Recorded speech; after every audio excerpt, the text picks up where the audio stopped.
はい、こんにちは。今日はですね、羽田空港第一ターミナルに今来ています。時間は土曜日の4時頃です。こんな感じで土曜日の夕方ということですが、結構人がいますね。ということで、今日僕が向かうのは16時45分小松行き、こちらの便に乗ります。まずはこの機械を使ってチェックインしていきます。事前に予約して情報を入力してチェックインの準備が済んだので保安検査場に向かいます。今日小松ということなんですけど、実は僕も行くのが初めてでして、自分が好き好んで小松行きを選択したわけじゃないんですよね。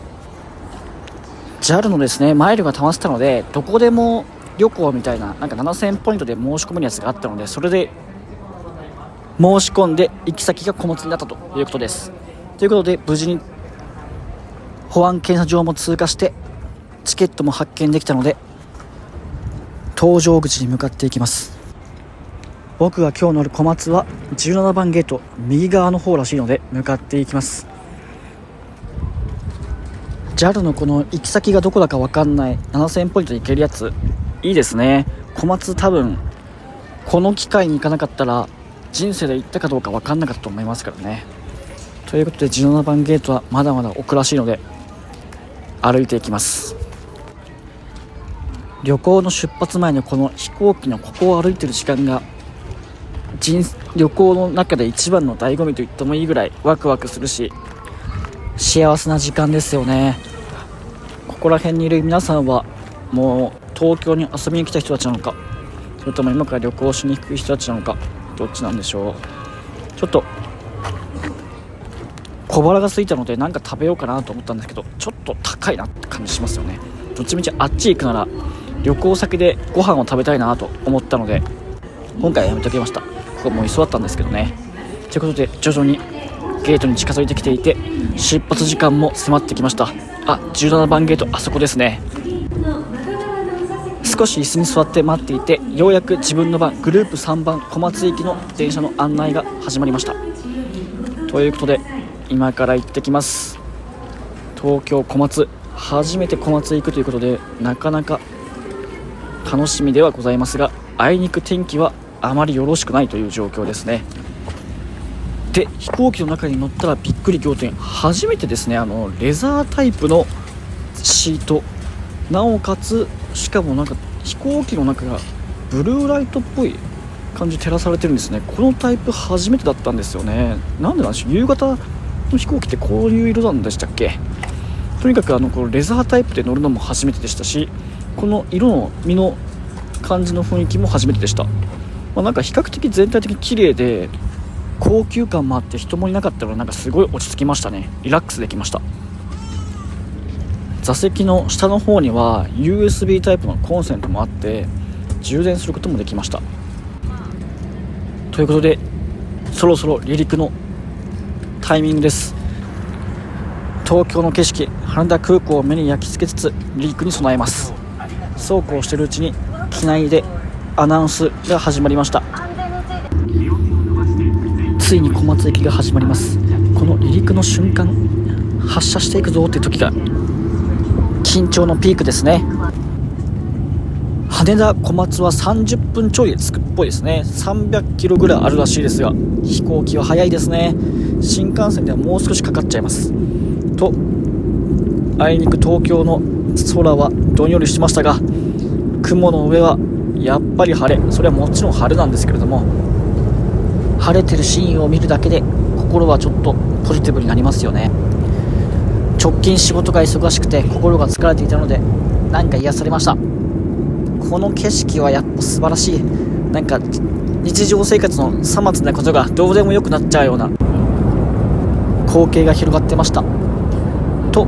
わずか30分ちょいのフライト時間なんですけども、ドリンクサービスがありましたのでホットコーヒーを注文しました。今回本当に初めて小松空港というのをまず存在を知ったんですけども、こんな感じで推し空港のすすめなんていうのもあったので、ちょっと小松空港もちょっとじっくり調べて楽しんでみようかなというふうに思いました。コーヒーを飲みつつ空を眺めていたら、もう下には小松でした。飛行機は何回か乗ったんですけども、ちょっとやっぱりレザーシートは初めてだったので記念に撮っちゃいました。まあこんな感じで30分でしたし、あまり疲れずに空港に到着です。こんな感じ、ザ地方空港って感じの第一印象でした。四国とかの空港もこんな感じでしたね。小松へようこそということで歓迎されながら出口へ向かいます。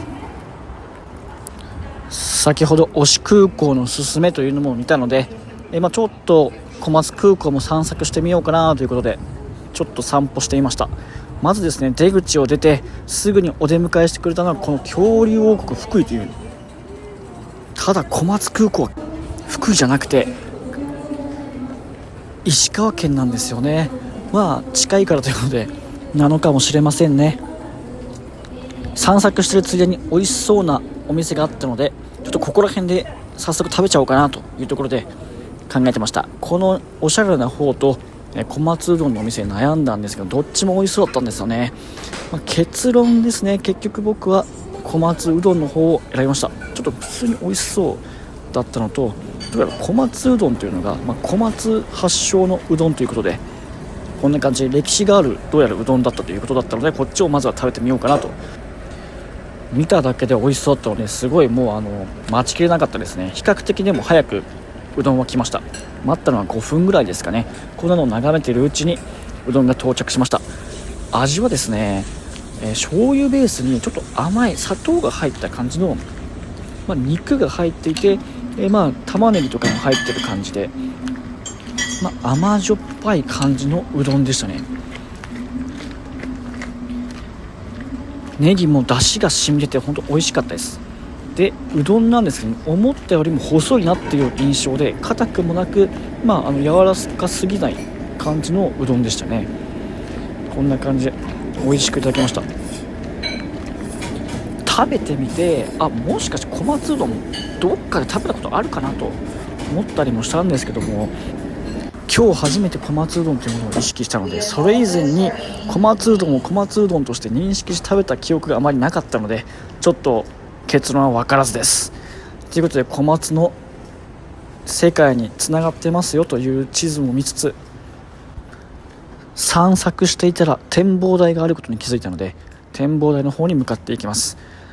こんな感じ、高さは3階か4階でしたね。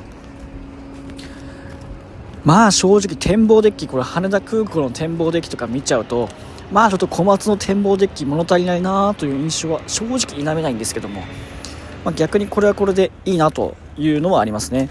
こんな感じで山々が見えるらしいです。ただあいにくこちらも曇りで、展望デッキを降りてまた歩いていたら小松記念メダルなるものを発見。この隣に多分文字を打つやつなんですが、これすごい平成初期昭和ぐらいを思い出させるようなテレビとキーボードがありました。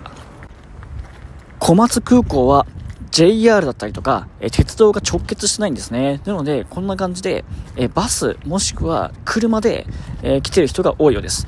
でリムジンバスなんかは観光客にとってかなり便利ですね。ただ時間がちょっとその何本も来てる感じじゃないので、事前に調べておくといいですね。こんな感じで各主要場所にはですね、リムジンバスとかで行けるようになってます。例えば金沢とか小松駅とかはたまた福井駅の方にも行くことができます。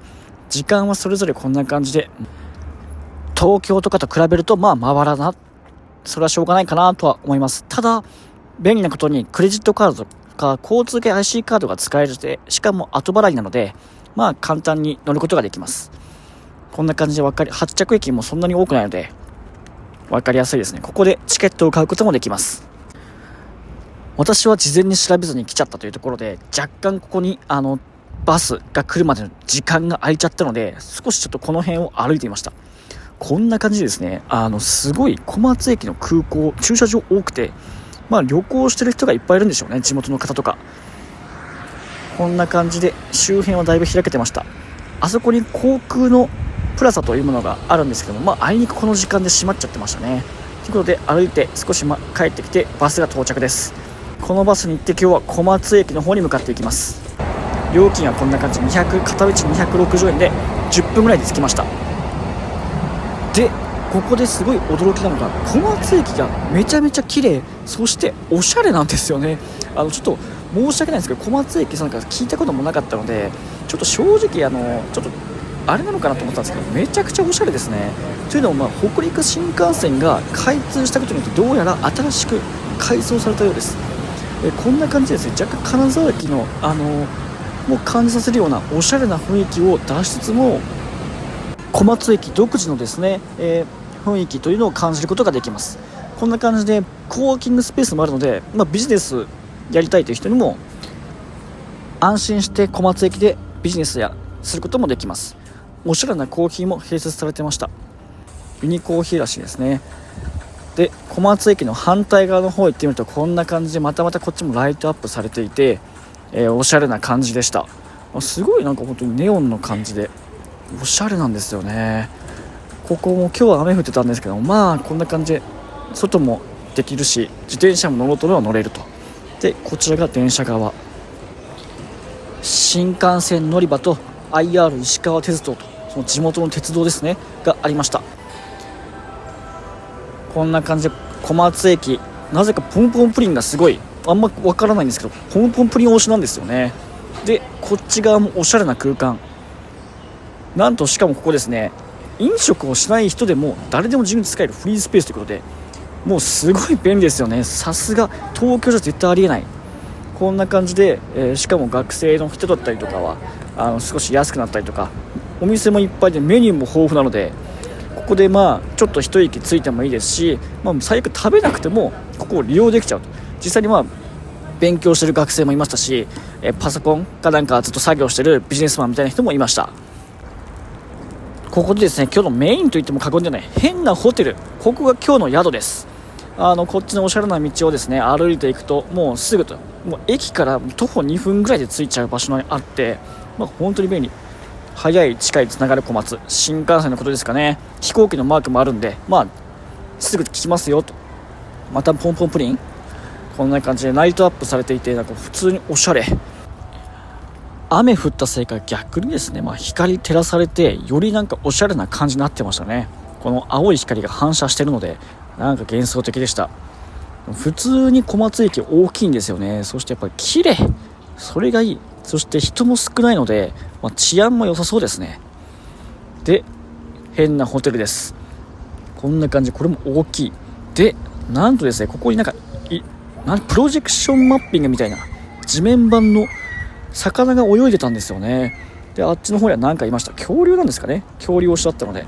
で、よくわからないんですけど、めちゃくちゃまずおしゃれに出迎えてくれるというところで、人生初めて変なホテル行ってきました。すごい気になってて、ちょっといつか行きたいと思ったんですけど、なかなか行くタイミングがなくてですね、今回そうだ、変なホテルあるじゃんと思って急遽予約しました。まずですね、こんな感じに、福井だからかわからないんですけど、恐竜と武士侍が、お出迎えしてくれました。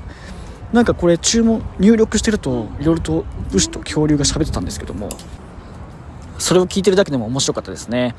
そんなことをやってるうちに必要事項を入力して変なホテルのカードをゲット。すぐの手前にガウンがあってアメニティが置いてありました。こんな感じでアメニティが豊富に揃ってるので、手ぶらで来ても全く問題ないですね。ここに電子レンジがあって、ここに漫画コーナーがありました。ずらっと、これ部屋に5冊まで1人持ってていいらしいです。しかも人気漫画からいっぱいあって、結構最新刊まで揃ってるんですよね。なのでこれ本当に1人で来ても夜全く暇にならない。なんなら僕はちょっとハマってたかぐら鉢、これを改めて1巻からですね最新巻まで一気に読んじゃいました。正直もっと読みたかったんですけども、ちょっと時間がなさすぎて、ワンピースなんかもこれ本当に最新巻の方までありましたし、本当に人気漫画がどっとありましたね。ということで部屋に向かっていきます。エレベーターはカードキータッチして作動するタイプ。1階が受付で、2階と3階がそれぞれ宿泊客室のようです。こんな感じでタッチして、私の部屋は3階なので3階に向かいます。着きました。まず廊下はこんな感じ、すごい、リノベーションされているだけあってすごい綺麗ですね。全部で50部屋ぐらいあります。で、私の部屋はこちらので向かっていきます。廊下もすごい明るくて綺麗。壁もこんな感じでだいぶおしゃれです。着きました。今回の部屋はこの326番。ここが今日泊まる部屋です。変なホテル。初めての宿泊。326部屋。どれどれ？入った感じはめちゃくちゃ綺麗。ちなみに私一人部屋で撮ったんですけども、まさかの二人部屋。一人なのでベッドは一つしか使えませんけども、十分な広さです。これで7000円ちょいだったので、十分安いですね。かなり部屋は綺麗です。机も綺麗。一旦置いて見てみましょう。鍵付きの扉があります。ここには特に何も入ってないですね。ここには冷蔵庫があって、ペットボトルとか飲み物等が入りそうかなという大きさですね。で、椅子があって、下にゴミ箱があります。で、横には空気清浄機、結構新しそうなやつと、ティッシュと手鏡、そして電話台とあって、ポットがあって、お茶が2個ありましたね。コップが2つと。では気になるベッドの方を見ていきましょう。硬さは結構しっかりありますね。マットレスも結構反発するタイプのマットレス。枕はこんな感じ。結構どうなんでしょうね。柔らかいのか。私にはちょうどいい枕かなという感じ。ベッドのそばにはですね、いくつか電源が設置されていました。このように5個ほどあって、寝る前にここのボタンを押して一気に消すことができるので便利ですね。続いてはお風呂、トイレの方を見ていきましょう。こんな感じです。まずここも洗面台はめちゃくちゃ綺麗ですね。で、トイレも最新式のような状態です。コップが2つあって、またこれもおしゃれなコップですね。で、ハンドソープと綺麗な洗面台があって、始まりと書いてありました。オーガニックフロムソープ。普通に水量はしっかり出ます。で、お次はトイレですけども綺麗ですね。で、お風呂の方はこんな感じで、普通のマンションのお風呂みたいな感じですね。水量を映す動画を上げてなかったんですが、しっかりと水の勢いもあるので全く困ることはなかったです。で、こちらにシャンプーとボディーソープとあって、ここでもう一つ目玉商品があったんですけど、これですね、初めて見たんですけど、どうやらコートとか、シャツとかを殺菌消毒できる機械みたいな、そんなマシンが常設されてました。今回僕はちょっとあまり殺菌するような服がなかったので結局できなかったんですけど、これ冬とかあったらとっても便利ですよね。お急ぎとかこんな感じで、いろいろ選べて、いろいろ時間も50分とか2時間とか10分とかいろいろあるので、それ用途に合わせていろいろと殺菌とかできるのは便利だなという。これ欲しかったんですけどちょっと高そうですよね。ちょっと調べてないんですけども。で、お部屋からも注文することができて、1階ですね、こんなお店がですね、併設されてて、1階にいて食べることもできます。ビールとか、おつまみとかもあったので、普通にもう、ここだけでご飯を済ませることもできます。で、変なホテル。これが変わり続けることを約束するホテルというところで、楽しませるみたいな。変化し続けるようなホテルということで、変なホテルらしいですね。だいぶ面白いコンセプトというか、個人的にはすごいいいコンセプトしてるなと。変わり続けると、大事ですからね。変化の激しい時代ですから、いつまでも同じじゃ、競争に勝ち抜けないということなんでしょうけども。先ほどさらっと紹介しましたけど、だいたい1階にもういろいろ洗濯機も揃ってますし、こんな感じで漫画コーナーの揃ってるので、本当にここ素泊まりで来てそのまま困ることは正直ないですね。Wi-Fi サービスもありましたし、宅配サービスもあるので、たくさん荷物ある人は、ここから送っちゃうなんてこともできますし、あとは VR をなんかレンタルすることもできたらしいですね。有料なんですけども。で、朝ごはんはなんか地元のお魚を使った料理が食べることができるらしいです。1400円ですね。でちょっと小腹が空いたので、小松駅の方に歩いて行ったらこんな場所もありました。面白かったので2分くらい見ました。部屋でゴロゴロしていたら、時間が遅くなって、駅の近くのお店が全部閉店してしまってました。ということで、お腹が空いたので悩んだ末に買ったのがセブンのミートソースドリアです。ちょっと後悔しましたね。ただ、お腹が空いたので美味しくいただいていきます。セブンのドリアも美味しいんですけども、やっぱりちょっと地元の食べ物食べたかったですね、お店のところ。と思いながら机で食べてたら目の前に小松市のふるさと納税があったんですね。ちょっと今年の分まだやってないので、ちょっと気になるので何かやろうかなと。充電用コンセントがこのように3種類あるので iPhone をだいたいどの世代も網羅できそうですね。ということで昨日はその後ぐっすり寝てしまいまして、気づいたら朝です。ということでチェックアウトをしていきます。こんな感じでルームキーを差し込んだらまた侍武士がなんか喋ってました。一人で漫画も読んだし、とても充実した時間を過ごせました。普通に変なホテル最高でしたね。小松駅以外の場所にもあったら行きたいなと思ったぐらいです。ということで出て、また夜は分かんなかったんですけども、右の方にこの小松の会社のあれですね、もうショベルカーとでっかいなんですか、ダンプっていうんですかね、あれアメリカとかで活躍してそうなやつが展示されてました。時間があったら行きたいなと思ったんですけど、ちょっとあまり時間もなくて行きたいところもあったので、泣く泣く小松の森はカットです。ということでまずはバスの時間を確認して、これからのやることを決めていこうかなと。まずは小松空港行きのバス乗り場、あそこにありましたね。でちょっとだけ時間があることが分かったので、この辺のモーニングを散策して一番美味しそうなここに来ました。小松駅の店舗は2号店らしいんですけど、どうやら小松市で1、2を争う人気のパン屋さんがここに出店してるらしいですね。だからベーグルとかも美味しいらしく食べてみたかったんですけども、それ以上に食べたかったこの塩パン当店一番人気と、個人的に気になったクロワッサン、これを食べました。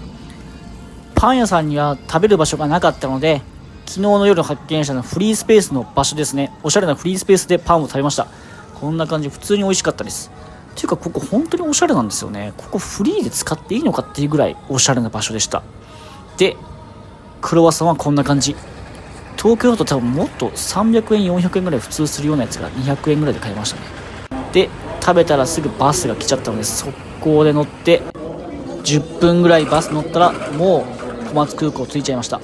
ですぐ出発時間だったので、もうすぐにチェックイン対応をして、小松空港は特にもうやることがなかったので、早速ですね保安検査場に向かっていきます。これですね、11時5分東京羽田行き、これが今回僕が乗るやつです。小松東京行き11時5分発、こちらに乗って帰ります。今日は2025年6月1日、グループ3番そろそろです。ご案内されたので乗っていきます。またレザータイプのシート、窓側、小松は今日も若干曇り、この海がすぐ近くにあるのはいいですよね。でまた若干東京に行く途中はですね結構晴れが出てきたので、こんな感じでフライト中は下の景色も楽しむことができました。景色がいいなという気持ちとともに、もう弾丸だけどもう終わっちゃうなという寂しさもあって、でまたホットコーヒーをもらいました。この景色を見ながら、このホットコーヒー意外と美味しかったんですよね。なんか始終今回帰り道は海がずっと見えてましたね。多分だいぶ早く着いて羽田周辺をぐるぐる飛んでたんじゃないかなと個人的に思ったんですけれども、とりあえず景色楽しめたので良かったです。でちょっと時間から少し遅れて到着しました。なんか前の機体が遅れてたみたいな感じだったので、やっぱり羽田空港の辺を少し旋回したような気はしますね。ということでもう出ちゃいます。ここの先戻れません。ノーリターン。悲しい。ついちゃいました。12時40分。超究極弾丸旅。